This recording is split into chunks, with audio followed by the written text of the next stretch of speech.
everybody, you're listening to the Maine Morgue. My name is Jimmy Santamore. I'm the host of the show. I've got 6 things I want to talk about, and I want to answer some questions and things of that nature, so I'm going to just jump right in. First up this week, I want to talk about the internet horror community. You guys, the listeners of this show, and even people that don't listen to podcasts like mine. I'm a member of several horror groups on Facebook, and while I don't necessarily go on each one every day and comment and write posts and things of that nature, I do join groups on a fairly regular basis. And usually for me, as a filmmaker, as an independent filmmaker, it's for me to promote my work, get my name out there, get my company's name out there, get my films out there, or to tell stories, or for an example, if there's a story about Halloween, I will go on and tell people that it's my favorite movie of all time, that it inspired me to become a filmmaker, things of that nature. And, you know, I'm trying to say this as nice as possible because I'm going to be honest, I've tried to record this podcast more than a dozen times. And I actually changed segment 1 because I couldn't get through the originally planned segment 1 without completely losing my mind. I want to talk about how I have a love-hate relationship with horror groups on Facebook. I love that there are communities on Facebook for fans to talk about their fandom and what they love and what they don't like, and, you know, profess their love for the horror genre and all the franchises: Halloween, Nightmare on Elm Street, Texas Chainsaw Massacre, Friday the 13th, Scream, Child's Play. Puppet Master is another one I think gets a lot of talk in certain groups. And, you know, there are pages that are all of horror, and then there are specific ones for each franchise. I love those things, but at the same time, I often dislike them. And I don't want to say hate because I don't like that word, but I dislike a lot of groups and members of the groups who constantly just bash horror movies or actors or directors or writers or things of that nature. And, you know, they say everybody's a critic, but most of these people, and I'm not going to name names because I'm not going to add to you guys' fuel or your fire. Everybody's a critic, they say, right? But you guys don't have a clue how difficult it is, even in the planning stages, to take an idea, write it all out, then take that idea from script to screen and put your work out there for the entire world to look at. That takes some balls. And the keyboard warriors, or the net nerds as I call them, bash all these movies, bash the movies that they claim to love, franchises that they claim to love. And it makes no sense to me because you don't know what it takes. Now, for those of you that follow my website, wickedcarnivalproductions.com, I do a movie review series there. I haven't done one in a while because I've been so focused on launching this podcast. But if you go through my videos, you'll see that I very rarely completely trash a movie. Sure, there are things I don't like about the Friday the 13th series, or the Halloween series, or the Nightmare on Elm Street series. Those are the films that I did reviews for. Oh, and I think I did the entire Scream series. And there were things I didn't like about that. But I don't go out of my way to completely trash writers, directors, actors, makeup effects, anything like that, because I know how hard it is. I know how hard it is to take an idea and put it out there for you guys to see all over the world. And I just don't understand how fans can claim to love something on one hand, but on the other hand, turn around and just bash the shit out of it constantly.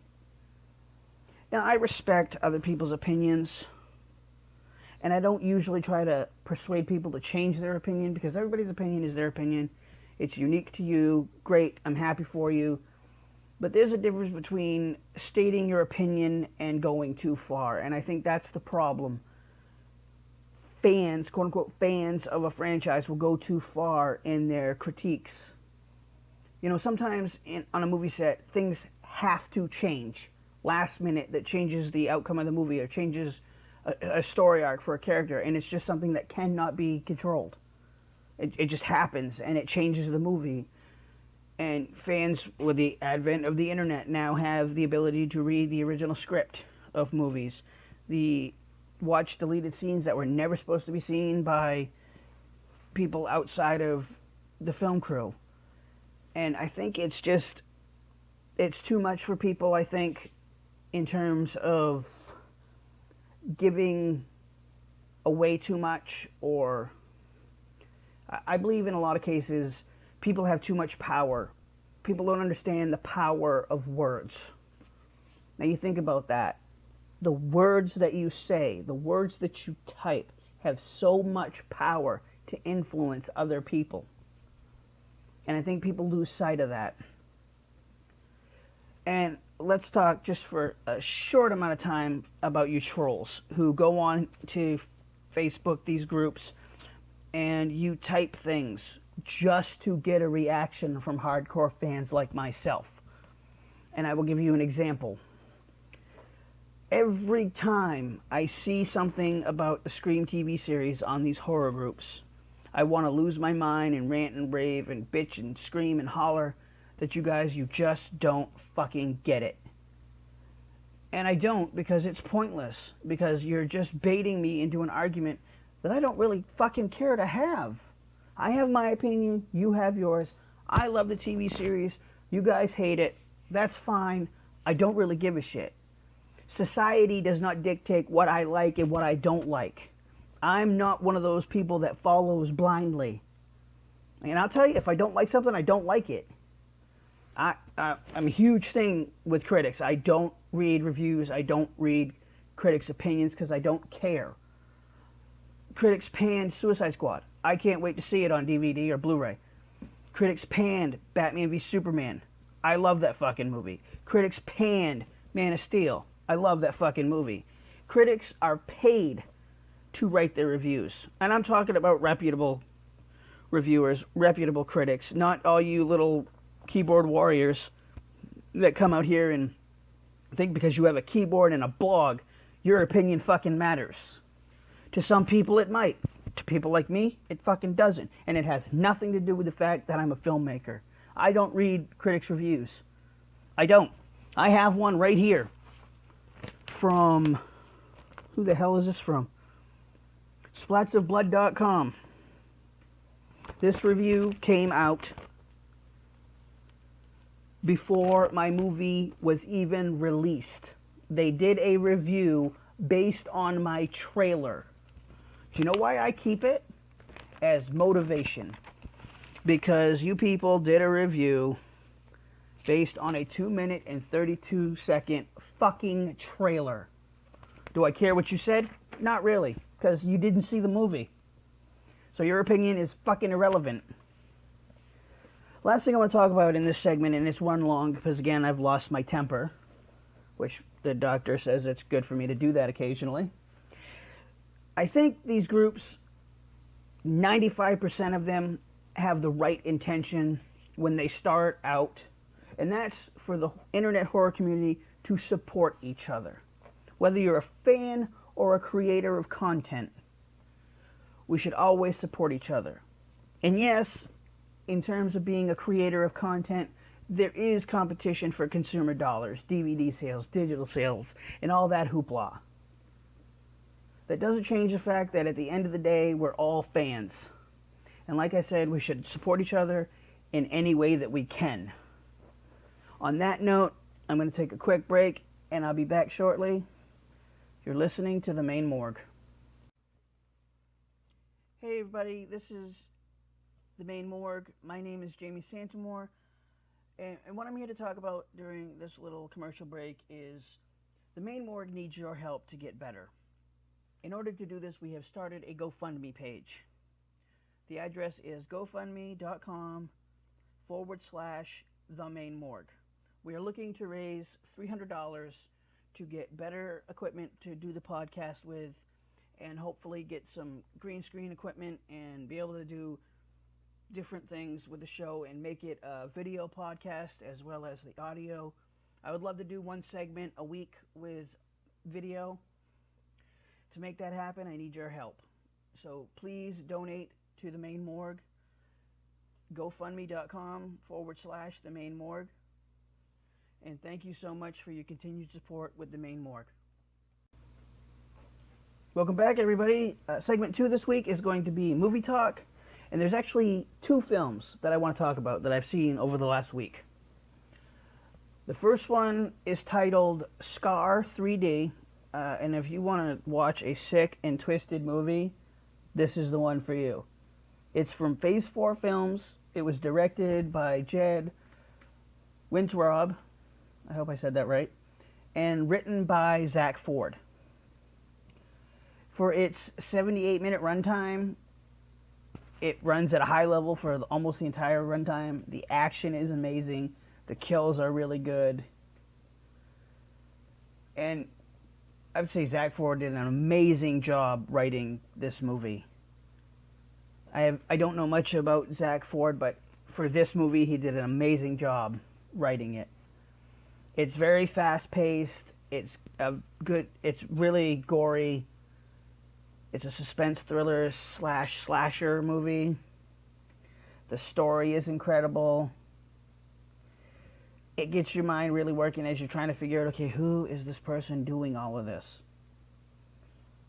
And I'll tell you, it stays at a very high level for almost the entire movie until you get to the end and you're like, oh, see, I knew it. See, I figured it out actually rather quickly. I mean, because I have a mind for this, I write it, so I kind of look for things differently than most horror fans do.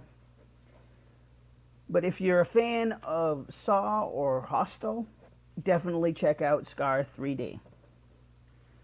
Now, the second movie I want to talk about, and this is going to surprise a lot of my longtime fans, because you all know how I feel about zombie movies. I fucking hate them. I don't like The Walking Dead. I've never seen a single frame of film from an episode of The Walking Dead. The last zombie movie I watched was World War Z, which I actually enjoyed. And I saw that romantic comedy zombie movie, what was it? I think it was Warm Bodies. I thought that was pretty funny, but it wasn't a true, shoot 'em up. It had a love story to it. But anyways, the next movie I want to talk about is called Zoombies, directed by Glenn Miller and written by Scotty Mullen. This movie is very, very much Jurassic Park, Jurassic World, only with endangered species in place of the dinosaurs. Which, endangered animals as zombies was an interesting concept to me. When I saw the preview, I was like, oh, I want to see that. And my wife looks at me across the couch and goes, are you serious? I'm like, yeah, let's get it on Netflix. It looks like an interesting movie. And it's a sci-fi movie. So, I mean, literally, I believe it was made by the Sci-Fi Channel, or the Sci-Fi Film Company. I guess they have a film division. That's where all the movies come from anyways. It had a lot of funny moments in this movie. In the runtime of an hour and 27 minutes, it's full of cool moments. And if I had to give a complaint about this movie, it's the CGI in places was just downright horrible. And I'll give you an example.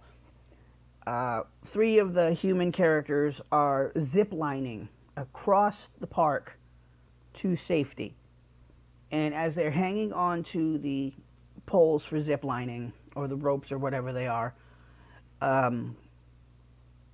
they're shown zip-lining across the horizon. And you can tell that the horizon is green screen 100%. It looked crappy. Not that I'm an expert on CGI, and in the CGI we use in our movies, I don't know anything about the process. I let Chris handle all that because he's very good at what he does. I don't overstep my bounds. But I really think if you like zombie movies and you're looking for something different, Zoombies is definitely a movie you might want to check out. The ape in this movie was awesome. I also enjoyed the koala bear as a zombie. He was pretty cool looking. Characters I thought were, pretty good for a sci-fi movie. So definitely check out Scar 3D and Zoombies. I am going to take a short break, and I'll be right back. screens that need repair, call John Screen Repair at 207-650-1767 or reach out to them by email, cubman428@yahoo.com. They do screen doors, window screens, sliding screen doors, you name it, they can fix it. Once again, that's John Screen Repair. 207-650-1767.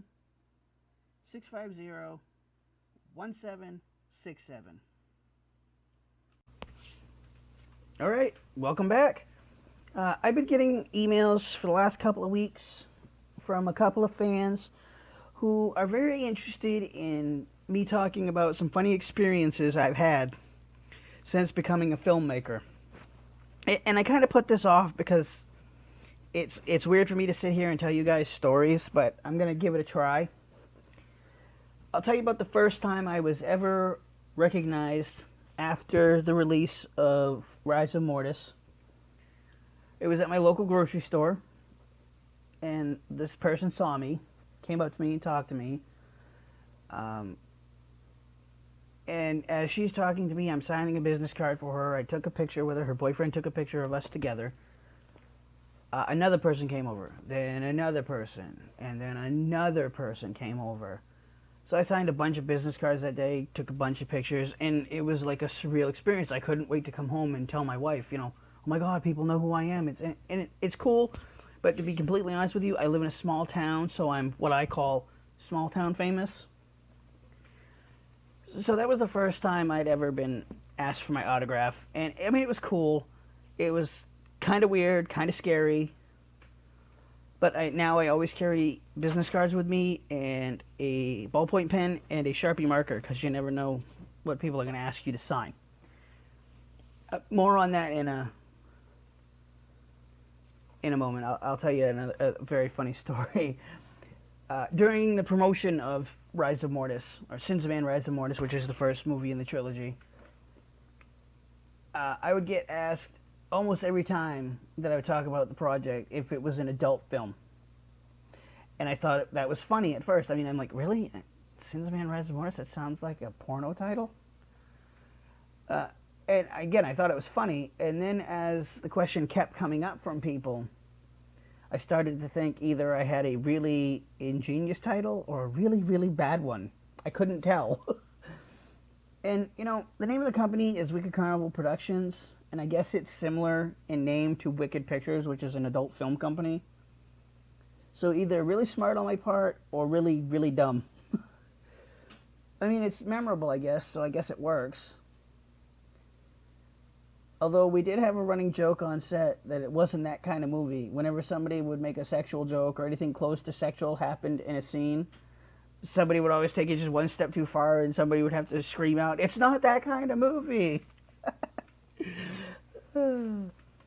I'll tell you, here's another funny story. The first time I was ever approached in public when I was with my wife is something that I will hold near and dear to my heart forever.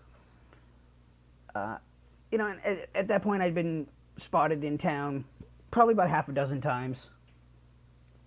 So now that it happens, it's second nature to me. But to my wife, who's not one for being in the public eye at all and avoids it at all costs, this couple approached me and said, we just bought your movie and we watched it and we liked it, and asked me a bunch of questions. I signed a business card for them, took a picture, same old, same old. So that brought, like I said, my original story, I brought another person over, then another person, then another person. And again, I signed a bunch of business cards and did the whole thing. And as I'm signing, my wife says to me, with a smile on her face, "I'm going to go start the shopping. You catch up to me when you can, okay, superstar?" And she gave me a kiss on the cheek and she walked away. And that is something that I will never forget because it was just a really cool experience for her to say, go get them. You can do this. And I'm going to take a moment and stop talking about funny experiences. And I know you don't listen to the show, but I want to take a moment and tell you that without the love and support and understanding of my wife, I wouldn't be able to do the things that I've done so far. She is wicked supportive and the rock that keeps me grounded. I love you, Mandy. I really I couldn't do this without you. While I'm off playing movie star and filmmaker, you're at home with the 3 autistic children, keeping the house clean, keeping them fed, and keeping them in good working order. And I couldn't do it without you, so I love you, baby. Lastly, I want to talk about the funny thing, another funny running joke that we had on the set of Rise of Mortis. And we would tell people that this is a horror movie, not a comedy, because we were always cracking each other up on set, especially during serious scenes and late at night when we'd all be getting tired, we'd all start acting like really stupid. And finally, I'm going to answer 3 questions that I've been asked this week via email. This is something I think I'm going to start doing during one segment of my show each week. The first question: do you have a ritual when you're sitting down to write, or any superstitions that you believe in? No rituals really, other than I always make sure I have a drink. I always make sure I have my headset on so I can listen to music. Superstitions? Not really. I'm not a very superstitious person. So I hope that answers your question. Second question: what is your favorite snack when watching movies? Doritos or popcorn or nachos? I'm a salty snack person, not really a sugary snack person, mainly because I'm diabetic, but it's also always been that way. I'm a huge popcorn fan. Final question this week: have you ever written something that you knew would never work into a script and thought during the filming process you should have kept that wacky idea in the script? No, I actually don't usually write extra scenes or bonus scenes or anything that I think is just too over the top, because as Chris is always telling me, time is money. We're wasting time and you're wasting my money. That's what he always tells me. So no, I don't try to put anything in the script that I don't think will work, because I'm not one for rewrites. So I hate having to take shit out that doesn't make sense. I'm going to take a short break, and I'll be back with another segment. You're listening to The Maine Morgue. This is just a friendly reminder. You can pick up Wicked Carnival Productions' first feature film, Sins of Man, Rise of Mortis, at bullmoose.com and at Bull Moose locations throughout the state of Maine. Once again, that's Sins of Man, Rise of Mortis, available at bullmoose.com. And now, back to the Maine Morgue. All right, welcome back. I want to talk a little bit about humor in horror. And I said in the last segment that we had the running joke that Rise of Mortis was a horror movie, not a comedy. Now, a lot of people will read into that and say that I don't like humor in my movies. And that's not true. There is a place for humor in horror. I mean, look at the later entries in the Nightmare on Elm Street series. Those were very lighthearted and funny. A lot of the kills in the later Friday the 13th movies were legendary for their comedic, over-the-top, like, oh my god, that could never happen aspect. And I'll give you an example. In Rise of Mortis, Marty M. Dog Jones was a character I wrote as a tribute to Jamie Kennedy's B-Rad character from Malibu's Most Wanted, and the Scotty P character from Where Are the Millers, played by Mark L. Young. Marty was supposed to be the only comedic role in Rise of Mortis. He had the catchphrase, "Nah, I'm saying," mainly so that he would become so annoying to the audience that you wanted to see him find himself on the business end of Mortis's knife. And I had him say the words, or the line, the term, the phrase, "Nah, I'm saying," pretty much at the end of each piece of dialogue that he had, so he would become annoying to the audience. And absolutely think that there's a place in horror for comedic characters. But with the casting of a comedic actor in a slasher movie, you run the risk of them taking the production in a direction that you didn't expect. A comedic actor will go to his comfort zone and crack others up between takes, and then that can change the feeling on set, can take away from the emotion you're trying to get in a particular scene. It happened during Rise of Mortis several times. Because, I mean, not making any excuses, but we're a bunch of ragtag, most of us first-time actors on stage or screen. And if you're not in the moment in an emotional situation, it comes across horribly on screen. And I would hate to see that happen to other people's movies. When you're filming a murder scene, you shouldn't be laughing and joking between takes. You should be in character, paying attention to what's going on. And, you know, it's funny, when we watched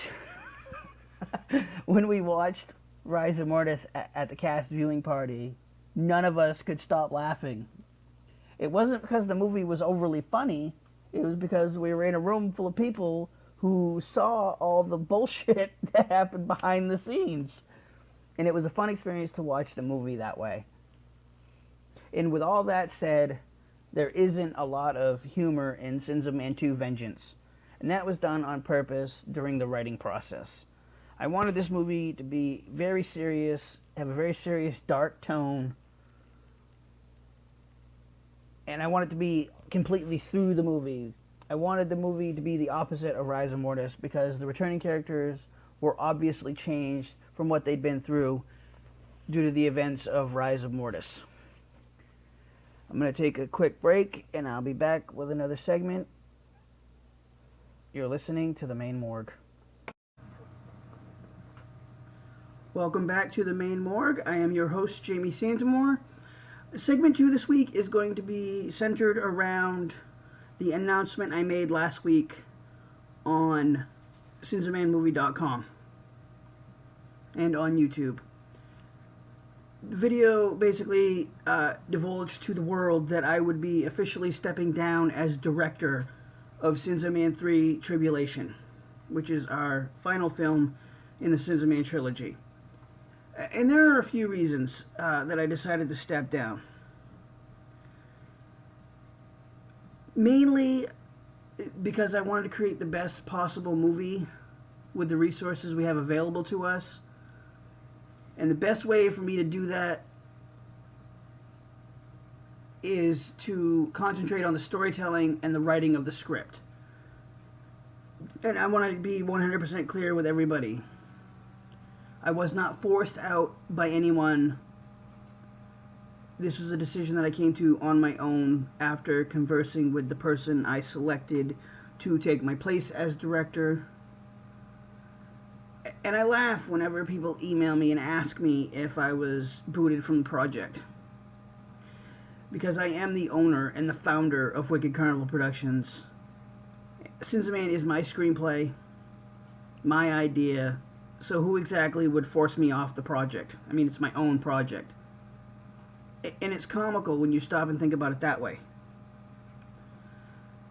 I made this choice because it is what is best for business, it is what is best for the project and the franchise. And I'm leaving the directing up to a much more qualified person, that being Chris Fife, who is my executive producer on the first two movies, my cameraman, my audio guy, my sound guy, my music man. He does so much behind the scenes that I think he will do a much better job than I can as the director of Sins of Man 3 Tribulation.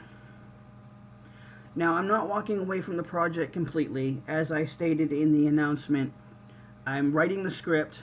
I'm staying on as script supervisor, so I will be there on set every day. And I'm staying on as a producer, so I will have somewhat of creative influence on the project. And Chris and I get along amazingly, so I don't think there will be any issues whatsoever with us having conversations on set. I don't think it'll get heated at all. And I think he's going to deliver an amazing film. I'm 100% sure that he can do this. And I know he's going to make an awesome film to finish off the Sins of Man trilogy. I'll be right back after a word from another one of our sponsors. You're watching The Maine Morgue. Hey, welcome back, everybody. I want to take the time this week. Somebody asked me if I could go over my writing approach again. And where I did that, I believe it was in the first or second episode. I'm going to do it a little bit differently. I'm going to fulfill the person's request, but I'm going to do it in a very, very elementary, basic storytelling. And I know I've talked about this before, that's why I'm doing it in a different way. Step 1, create your antagonist, their story, and their motive. Even if you don't use any of it in the movie, you have it as a reference if you need it. At the same time, create your protagonist, her story, and everything you can think of that you might need to know about him or her. Anything, her hair color, what she likes, what she doesn't like, who she is as a person, who her friends are, her relationship with her family, does she have siblings. You'll have all this information if you need it, even if you don't use it. You can always use it for like little filler lines or little filler scenes. Next up, create your supporting characters, their stories, who they are, how they fit into the story. And if it helps, use the stereotypical characters you see in all the Friday the 13th movies. The final girl, the jock, the bitch, the nerd, the cool guy. Those are all characters that you see in just about every Friday the 13th movie, and just about every slasher movie from back in the day. Today is completely different. I don't think there are a lot of stereotypes in today's slasher movies. Next up, you want to create the world that the story takes place in. Whether it's a high school, a camping trip, a college campus, anywhere. If it takes place on the moon, create the world that the movie takes place in. Next, you want to write all the kills with as much detail as you possibly can. And then you fill in the story around the deaths, and bickety bam, boom, you've got a story, a script, an outline. And when you're in the outline process, something I've learned recently, write dialogue in your outline. You'll find it very helpful in creating the story and writing the script. I think that's one reason I was able to write Sins of Man 3 Tribulation in 10 days, from the end of the time I wrote the outline to when I finished the script, because I wrote 90% of the dialogue in the outline. So if you have any questions about basic storytelling, I'm always willing to help aspiring writers and screenwriters. Questions, you can email me, themainemorgue@gmail.com. Hit me up on social media, @themainemorgue, on Twitter, and facebook.com/themainemorgue on Facebook. Like I said, I'm always willing to help writers do their thing, because, like I said in the first segment this week, we should always help each other as much as we can. I'm going to wrap up this short segment. I'll be right back with the much anticipated major announcement that I teased earlier this week on Facebook. Check out the official website for Wicked Carnival Productions at wickedcarnivalproductions.com. There you will be able to read our blogs, watch our videos, movie reviews, catch up on all things Wicked Carnival Productions, all things Sins of Man. We would greatly appreciate your support, and please check out wickedcarnivalproductions.com. Now back to the main morgue. All right, big announcement time, folks. And while I can't discuss most of the details, I can say this publicly, that if everything goes the way it is supposed to, Sins of Man Rise of Mortis, Sins of Man 2 Vengeance, and every film in the future of Wicked Carnival Productions will be available on a worldwide basis in the very near future at a very low cost to you guys. That's pretty much all I can say right now. I will let you know as things progress. Follow me on social media for all updates regarding Sins of Man 2, Sins of Man 3, everything we've got coming up from Wicked Carnival Productions, and of course, everything we talk about here on the Main Morgue. I want to take this opportunity to close out the show by saying thank you to my listeners, to my fan base from all over the world. You guys are amazing, and I'm a fan just like all of you. I love horror. I bleed horror. I eat, sleep, and breathe it. I think about horror all the time. My office is covered wall to wall with horror autographs and memorabilia. I truly love what I do, making the movies, doing this podcast, and I can't do it without your support. So thank you so much, once again, for your continued support of the Maine Morgue, Wicked Carnival Productions, and the Sins of Man trilogy. I'll catch you guys next week with another show. Stay humble, stay hungry, everybody.